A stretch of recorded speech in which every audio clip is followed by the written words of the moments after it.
Hello everyone, I am Sagar Raut. Today we are going to start our science 1 for 10th standard, and our first chapter is gravitation, right? This is really interesting chapter.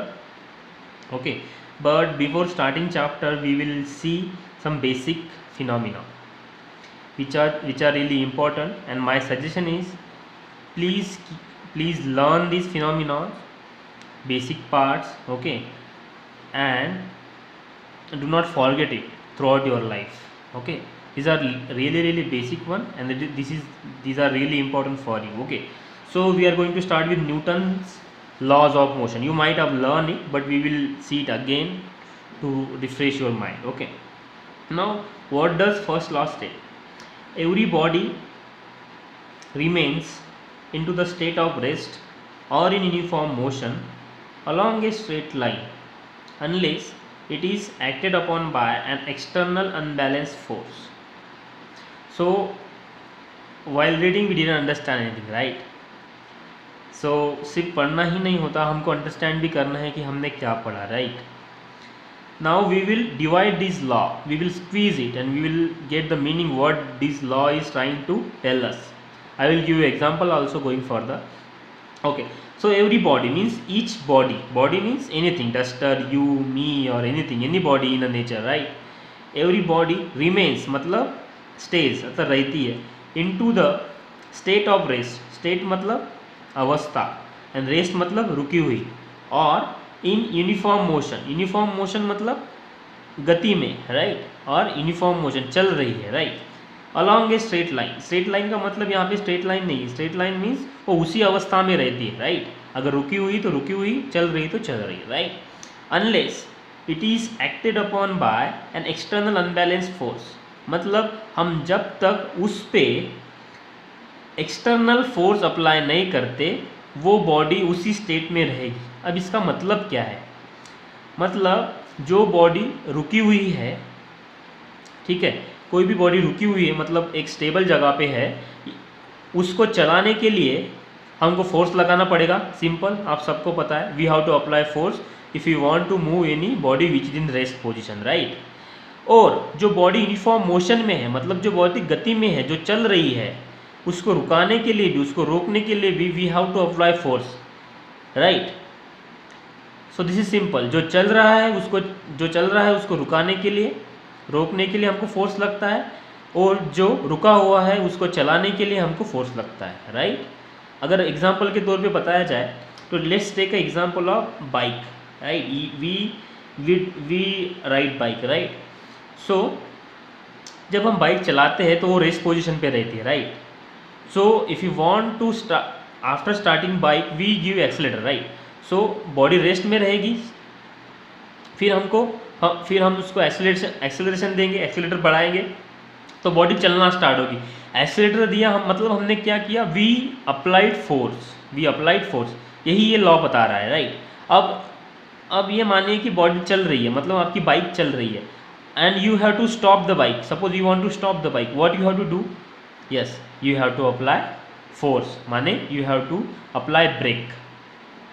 यही ये बोल रहा है, आपकी bike को एक रुकी हुई अवस्था से चलाने के लिए मतलब एक्सीलरेटर देना पड़ता है, मतलब फोर्स देना पड़ता है। जब वो चल रही है 20 की स्पीड से, 40, 50, 60, 80 की स्पीड से, जब उसको हमको रोकना है then we have to apply braking force.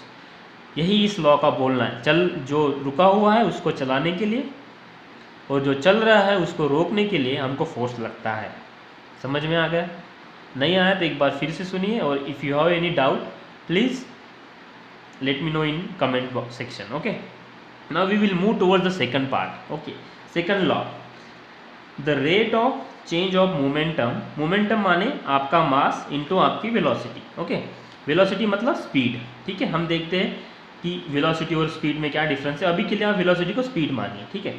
The rate of change of momentum is directly proportional to impress force and it takes place along the direction of force. मतलब क्या है? जब पहली बार पढ़ा हमको कुछ समझ में नहीं आया, right? Now we will squeeze it again. The rate of change of momentum मतलब आपके बॉडी का वेलोसिटी के साथ जो बदलाव है, चेंज है, राइट? मतलब आपकी बॉडी, मतलब मैं आपको एग्जांपल देता हूँ, आपके अभी के लिए आपकी बॉडी समझिए, एक बॉडी कोई भी डस्टर, आपकी बॉडी, बाइक या एनीथिंग, उसका वेलोसिटी के साथ स्पीड के साथ जो चेंज है डायरेक्टली प्रोपोर्शनल है to impress force. Impress force means इससे हमसे कोई लेना देना नहीं है, we have to just focus on force. तो हमारे बॉडी में और हमारे बॉडी के मास और वेलोसिटी में जो होने वाला चेंज है ये डायरेक्टली प्रोपोर्शनल रहता है to force, okay, and it takes place along the direction of force. मतलब जिस डायरेक्शन से हम फोर्स लगा रहे हैं उस डायरेक्शन में ही वो जाएगा। अब एग्जाम्पल के तौर पे हम देखते हैं, right, okay, now suppose there are two bodies, okay, दो बच्चे हैं, ओके, एक का वेट नहीं, एक का मास, सपोज एक का मास है 20 kg, ओके, और दूसरे का मास है 30 kg, ओके। अब ऑब्वियस है, ये लॉ बोलने जा रहा है, आप ही समझ सकते कौन सी बॉडी को ज़्यादा फोर्स लगेगा आगे जाने के लिए। अगर मुझे 20 kg को यहाँ पे लेके जाना है और ये 30 kg को भी यहाँ पे लेके जाना है, ये इसकी फाइनल पोजीशन है दोनों की, right. So which body will require more force? Obviously the second one, right. जो जिस बॉडी का भी मास बड़ा है उसको फोर्स ज़्यादा लगेगा, राइट, और जिस बॉडी का भी मास छोटा है उसको फोर्स कम लगेगा, राइट। अगर इसको 200 न्यूटन का फोर्स लग रहा है तो इसको 300 न्यूटन का फोर्स लगेगा to move this body from this position to this position, right. तो इसका यही बोलना है, हल्की चीज़ को एक जगह से दूसरी जगह ले जाने के लिए फोर्स कम लगता है और उसके भारी चीज़ को एक जगह से दूसरी जगह पे ले जाने के लिए फोर्स ज़्यादा लगता है। समझे? इसी का मतलब है डायरेक्टली प्रोपोर्शनल। डायरेक्टली प्रोपोर्शनल का मतलब ही वही है, राइट। कम को कम, ज़्यादा को ज़्यादा, राइट। अगर मैं एक बॉडी का मास कम करता हूँ तो मुझे फोर्स कम लगेगा, if I am increasing the mass मुझे फोर्स ज़्यादा लगेगा। I hope you understand, right. और along the direction of force, okay, we forgot to get this, along the direction of force, right. अब आप देखिए यहाँ पे, अगर ये बॉडी है, मुझे इसको इधर से इधर लाने के लिए फोर्स इधर से लगाना पड़ेगा, राइट। यही डायरेक्शन होती है, जिस डायरेक्शन से आप फोर्स लगाओगे उसी डायरेक्शन में बॉडी मूव होगी, राइट। इधर से लगाओगे तो बॉडी इधर जाएगी, इधर से लगाओगे तो बॉडी इधर जाएगी। वही वो बोल रहा है कि हल्की चीज़ को कम फोर्स लगता है और जिस डायरेक्शन से फोर्स आ रहा है वो बॉडी उसी डायरेक्शन में जाएगी, ठीक है। That is what he is saying, right. कम को कम, ज़्यादा को ज़्यादा, okay. Now we will look into the formula. The formula of this second law is force is equal to mass into acceleration, okay. F is equal to m into a, right. आप यहाँ पे देख सकते हो where F is force, m is mass of an object. Mass किसी भी object है, duster हो सकता है या आप हो सकता है या अर्थ हो सकता है या मून हो सकता है, एनीथिंग, राइट। और एक्सेलरेशन माने वेलोसिटी में आने वाला चेंज समय के साथ, राइट, ठीक है। तो ये हो गया आपका formula. You have to remember this formula, right, force निकालने के लिए, या फिर कुछ, यही फॉर्मूला यूनिवर्सल है सेकंड लॉ के लिए। अगर आपको ये भी ध्यान में नहीं रहता, you can remember this formula, F is equal to m into a, okay. Now the unit, SI unit, standard unit of this force is newton, okay. we calculate force in Newton, okay. This capital N is Newton here, okay. We will see how we calculate force when we dive more into the gravitational chapter, okay. Now we will see the most interesting and most simple law, third law of Newton, ठीक है। What does this law state? Okay, every action and reactions are equal in magnitude and opposite in direction, okay. क्या बोल रहा है? किसी भी action की, every action, किसी भी एक्शन का रिएक्शन इक्वल होता है, are equal in magnitude and opposite in direction. What is magnitude? Magnitude माने उस बॉडी का यूनिट का वैल्यू, मतलब मतलब अभी आप समझिए, मैंने अभी आपको बताया, मैंने I just told you that कि फोर्स का यूनिट न्यूटन होता है, राइट। मतलब ये होगा इसका मैग्नीट्यूड, ये होगा इसका मैग्नीट्यूड 200 या फिर 300 और 500, this is the magnitude of the force, right. और जिस डायरेक्शन में आप फोर्स लगा रहे हो that is the direction, okay. Now this is the difference between magnitude and direction. Now what does this law states, you can see here every action and reaction are equal in magnitude and opposite in direction. इसका simple and really easy example is, suppose you have a ball in your hand, right, cricket ball, tennis ball, any ball you have in your hand, and you throw that ball on the wall, right। मतलब आपने जब वो ball suppose ये wall है, right, ये wall पे मारा, right, ये बॉल है इनिशियल स्टेज पे, यहाँ पे ये बॉल आपने यहाँ पे ऐसा मारा, राइट, मतलब बॉल यहाँ पे गया। जब आपने यहाँ से फेंक के मारा इसको, suppose 100 Newton of force apply हुआ, राइट, 100 न्यूटन फोर्स से आपने इसको मारा, है ना। अब ये बॉल जाके वॉल पे लगा, right. Now what will happen, this ball will again bounce back, है ना। जब ये बॉल वापस आएगा, इस लॉ के हिसाब से क्या बोलना है, इसका भी फोर्स 100 रहेगा। मैंने लाइन नीचे ली, लेकिन ये लाइन आइडियली स्ट्रेट होनी चाहिए, राइट। इसका भी फोर्स 100 रहेगा, मतलब मैग्नीट्यूड क्या है, सेम है, ओके। बट इसका डायरेक्शन अपोजिट है, द डायरेक्शन इज अपोजिट, क्योंकि आपने जब बॉल फेंक के मारा तो डायरेक्शन ये वाला था, जब वॉल ने आपको बॉल वापस आया वॉल से तो इसका डायरेक्शन ये था। तो यही इसका बोलना है, every action and reaction are equal in magnitude, okay. जो बॉल आपने फेंक के मारा वो एक्शन हो गई, जो बॉल वॉल से वापस आया वो रिएक्शन हो गई। दोनों का फोर्स इक्वल था मैग्नीट्यूड में, लेकिन डायरेक्शन क्या थी, अपोजिट, ठीक है। यही होता है इसका सिंपल और उदाहरण हो सकता है, आपने एक को थप्पड़ मारा, वो आपको वापस थप्पड़ मारेगा, राइट। तो अब मानते हैं कि आपने जितना जोर से मारा उसने भी आपको उतना ही जोर से मारा, लेकिन डायरेक्शन क्या थी, अपोजिट। पहली बार में गाल उसका था, दूसरी बार में गाल आपका है तो सिंपल लेके चलते हैं बॉल का एग्जाम्पल, राइट। तो अब आपको क्वेश्चन आएगा, हम फोर्स कर रहे हैं, what is force.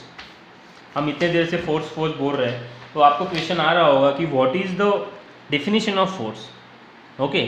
So the definition of force is the push and pull on an object. आपको पुश एंड पुल पता है, राइट। पुश एंड पुल मतलब धकेलना या खींचना, right, on an object with a mass that causes it to change its velocity. मतलब किसी भी ऑब्जेक्ट को धकेलना या खींचना जिसको मास है, राइट, किसी भी ऑब्जेक्ट को जिसको मास है उसको ढकेलने और खींचने के लिए जो भी क्वांटिटी लगती है, फिजिकल क्वांटिटी लगती है, हम उसको फोर्स बोलते हैं सिंपल लैंग्वेज में, राइट। मतलब किसी भी ऑब्जेक्ट को जिसको मास है, या आप लो या मैं लो, या फिर you take any other object which has mass, if you want to change its velocity you have to apply force, right। So that is why we call it as force, okay। So the push and pull on an object, okay, that is the simple definition of force. The examples of force is what we are going to learn: gravitational force, electric force, centrifugal force, and many force are there, braking force, centripetal force, okay। These are the examples of force, okay, we will learn it while going further, okay। So now we will move towards the second part. The basic parts of motion is displacement, velocity and acceleration, okay। So what is displacement? I have also examples here. So what is displacement? Displacement kind of distance. Displacement is a distance, but what is the difference in distance and displacement, okay। So the definition, we will first look into the definition. The definition over here is displacement is the shortest distance from an initial to final position of the object. Okay, displacement is the shortest, shortest मतलब सबसे छोटा, सबसे छोटा, distance मतलब अंतर, सबसे छोटा अंतर फ्रॉम इनिशियल टू फाइनल मतलब पहले और आखिरी के पोजीशन से, पहले और आखिरी के पोजीशन में ऑब्जेक्ट के, हम उसको क्या बोलेंगे, डिस्प्लेसमेंट बोलेंगे, we will call it as displacement. The meaning is it will be a shortest distance between the initial and final position of an object. Now we will see the example. The unit of displacement is meter, like distance. So question arises, what is the difference between distance and displacement, right? You remember that recently I said that distance is displacement, but what is the real difference, why I am saying it? Okay, now you take an example. Suppose you are at home, okay, you are at your home and you are going to your school, right? The road which you are taking to go to school, it is not same, right? It is not in straight line. You have to take left, then you have to take right, and then like this you have to go, right? So this total distance means this total way you followed, it is called a distance, right? You take left, right, and so much, right? So this is called a distance, right? But what is displacement? Displacement doesn't care about the curves or any left or right, anything. It will directly measure, it will take a scale and directly measure the distance between your school and your home and school, right? It will not take care of your left और right, ये नहीं देखेगा कि आप कैसे जा रहे हो, ये डायरेक्ट मेजर करेगा, हाँ ये आपकी इनिशियल पोजीशन थी और ये आपकी फाइनल पोजीशन. इनिशियल पोजीशन क्या थी आपकी, आपका घर, फाइनल क्या है आपका स्कूल. अच्छा, ये रास्ता क्या है ये नहीं देखेगा, ये डायरेक्ट स्केल लगाएगा आपके घर से स्कूल तक और मेजर कर लेगा, अच्छा इतना डिस्टेंस है, आप क्या रास्ता ले रहे हो वो आपका डिस्टेंस होगा. डिस्प्लेसमेंट मतलब आप घर पे थे, आप स्कूल में गए, सबसे छोटा अंतर क्या था, राइट? शॉर्टकट बोलेंगे इसको सिंपल भाषा में, राइट? यही होता है डिस्प्लेसमेंट. यही इस डेफिनेशन में ये बोल रहा है. This is the shortest distance from initial and final. Initial position क्या थी आपकी, your home. What is your final position? Final position is your school. This is what is saying, the shortest distance the object is travelling from its initial position to final position. Okay, this is really simple. We will see what is scalar and what is vector quantity. So distance is a scalar quantity while displacement is a vector quantity. We will see what is it, okay, but you keep this in mind. Okay, now we will see the second most important thing, velocity. What is velocity? Velocity is like speed, but it is related to displacement, while speed is related to distance. Okay, जो हमने अभी देखा distance, speed का relation distance के साथ है, velocity का relation displacement के साथ है, right? Now we will read the definition. Velocity is defined as the rate of change of displacement with time. मतलब जो हम बात की थी रेट ऑफ चेंज, हमने रेट ऑफ चेंज वाला जो शब्द है, we have also seen this in second law of Newton, right? The rate of change of momentum. यहाँ पे क्या चेंज हो रहा है, डिस्प्लेसमेंट, बॉडी का displacement with respect to time. मतलब सिंपल भाषा में velocity is equal to displacement change upon time. Displacement मतलब ये स्कूल और होम के बीच का जो डिस्टेंस हो, ये डिस्प्लेसमेंट होगा अपॉन कितना टाइम आपको स्कूल जाने में लगा, वो हो गया आपका टाइम. तो डिस्प्लेसमेंट जितना हुआ, कितना मीटर आप गए और कितना टाइम लगा, वो हो गया आपका वेलोसिटी. इसका यूनिट भी वही होता है. तो डिस्प्लेसमेंट हम यहाँ पे डिनोट कर रहे हैं एस के साथ और टाइम हम ले रहे टी में, right? So the rate of change of displacement with respect to time, time के साथ आपका डिस्प्लेसमेंट कैसे चेंज हुआ, राइट? ये होता है velocity. Okay, and what is the unit? Unit is metre per second. Metre हो गया डिस्प्लेसमेंट का, टाइम का होगा second, right? So unit of velocity metre per second. Okay, कितने मीटर आप एक सेकंड में गए, राइट? कितने सेकंड में गए वो होता है आपका वेलोसिटी, मतलब kilometre per our, right? Now I told you before that speed is like velocity is like speed, but there is difference. Speed is scalar quantity, velocity is vector quantity like distance and displacement. तो फ़र्क क्या है यहाँ पे? Example है, suppose आप यहाँ से निकले जाने के लिए, right, if you are travelling for year, in first 3 hour you travel from this position to this position, okay. Now in next 1 hour you travel 4 kilometre from this position to this position, okay. And after this आप यहाँ से 10 kilometre फिर से गए इधर 2 hours में, और यहाँ से फिर से वापस आ गए यहाँ पे 4 किलोमीटर 1 आवर में. मतलब टोटल डिस्टेंस आपने कितना कवर किया? 10 + 4 14 + 4 24 + 4 28. मतलब आप टोटल कितना डिस्टेंस चले? 28 हो गया, राइट. 24 + 4 28 किलोमीटर आप चले, ओके. कितना समय लगा आपको? कितना टाइम लगा? How much time you took? You took 3 + 1 4 + 2 6 + 1 7 hours. मतलब आप यहाँ पे स्पीड निकाल रहे हैं. Speed is equal to distance upon time. कितना डिस्टेंस हुआ था हमारा यहाँ पे? 28. और कितना समय लगा था? 7 आवर्स. मतलब आपका वेलोसिटी कितना, आपका स्पीड कितना हुआ? 4 kilometre per our, right. 7 4s are 28, right. So speed का फॉर्मूला क्या है? Distance upon time. आप कितना डिस्टेंस चले और आपको टाइम कितना लगा. यहाँ पे हम चले थे 28 किलोमीटर और टाइम हमको लगा था 7 आवर्स, राइट. तो 28/7 = 4 किलोमीटर पर आवर. बट यहाँ पे मज़ा है, राइट.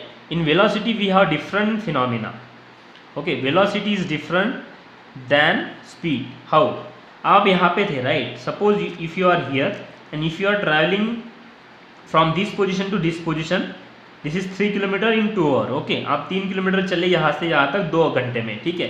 फिर आप यहाँ से यहाँ तक 4 किलोमीटर चले 3 आवर्स में, ओके. लेकिन ये आपका डिस्टेंस हो गया. और हमने ऊपर देखा था कि displacement is shortest distance, okay. अब आप देख पा रहे हो ये तो हमारा डिस्टेंस हो गया, लेकिन हमको शॉर्टेस्ट डिस्टेंस देखना है डिस्प्लेसमेंट निकालने के लिए. क्योंकि वेलोसिटी का फॉर्मूला क्या बोलता है? Velocity is equal to displacement upon time. वहाँ पे स्पीड क्या बोलते? Distance upon time. यहाँ पे हमको डिस्प्लेसमेंट चाहिए, राइट. डिस्प्लेसमेंट कैसा निकालेंगे? ये आपकी इनिशियल पोजीशन थी, राइट. ये आपकी फाइनल पोजीशन है, यस. तो वही हमारा डिस्प्लेसमेंट का फॉर्मूला है, right. The shortest distance from initial to final position, right. तो हमारी यहाँ पे इनिशियल पोजीशन क्या है? ये. और फाइनल ये. इन दोनों के बीच का डिस्टेंस हम पाइथागोरस थ्योरम से निकाल लेंगे, right.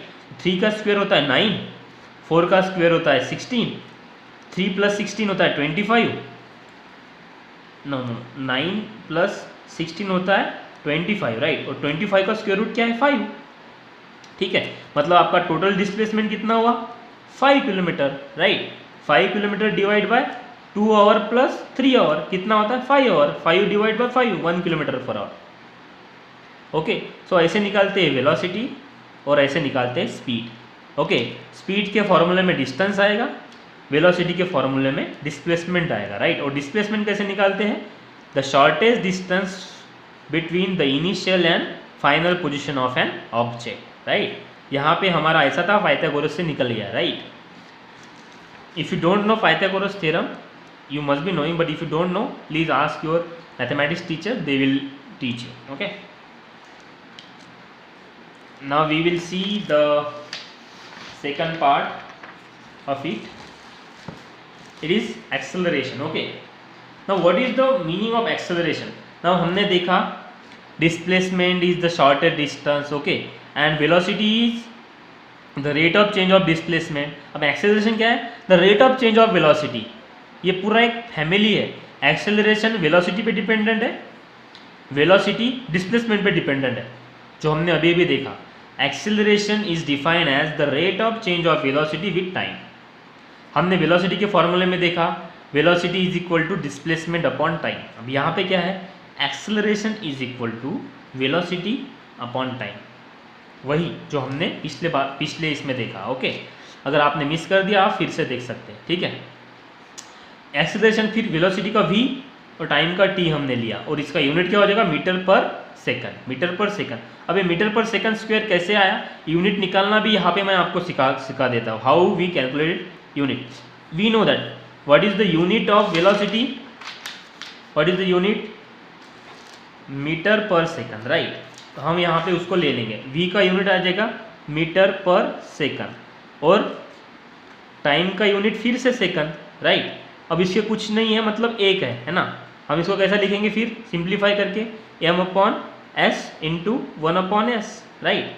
So m into 1 m, s into s s square, इसलिए आया मीटर पर सेकंड स्क्वायर। ऐसा हम यूनिट निकालते हैं। Okay, this is really simple. So this is related to acceleration. So acceleration is the rate of change of velocity with respect to time. Time के साथ आपकी velocity कैसे change हो रही है उसको हम क्या बोलेंगे, एक्सेलरेशन बोलेंगे, है ना। ठीक है, तो सपोज एग्जांपल भी दे सकता हूँ। Suppose you are riding one bike, okay, आप एक बाइक चला रहे हैं। आपने पहले एक आवर में आपने क्या 50 किलोमीटर पर आवर से बाइक चलाया, मीन्स 50 किलोमीटर पर आवर से you are riding your bike. In the next 1 hour you rode it to like 70 kilometre per hour, ठीक है। आपने फिर आगे के 1 घंटा आपने 70 किलोमीटर पर आवर से चलाया, उसके बाद का 1 घंटा आपने 30 किलोमीटर पर से चलाया। तो ये पूरा चेंज जो है वेलोसिटी में, हम इसको एक्सेलरेशन बोलेंगे, ठीक है, टाइम के हिसाब से, ठीक है। Okay, so this is acceleration. If you have any questions in this 3 phenomena, displacement, velocity or acceleration, you can write it in comment, I will answer it afterwards. Okay, ठीक है। अब हम देखते हैं quantities in physics. Okay, so every quantity in physics, it can be a scalar quantity or vector quantity. Okay, so now what is the meaning of scalar and vector?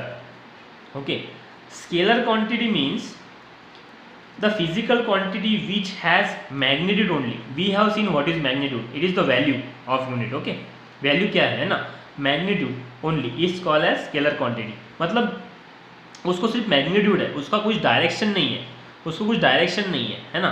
अब जैसे मास हम क्या केजी में मेजर करते हैं। जैसा एक बच्चा है, एक boy who has mass of near about 25 kg। Okay, so हम ऐसा बोलते हैं क्या कि इसको लेफ्ट साइड में 25 kg है या राइट साइड में 25 kg है, नहीं बोलते ना। ऊपर 25 kg है, राइट नीचे 25 kg नहीं है ना।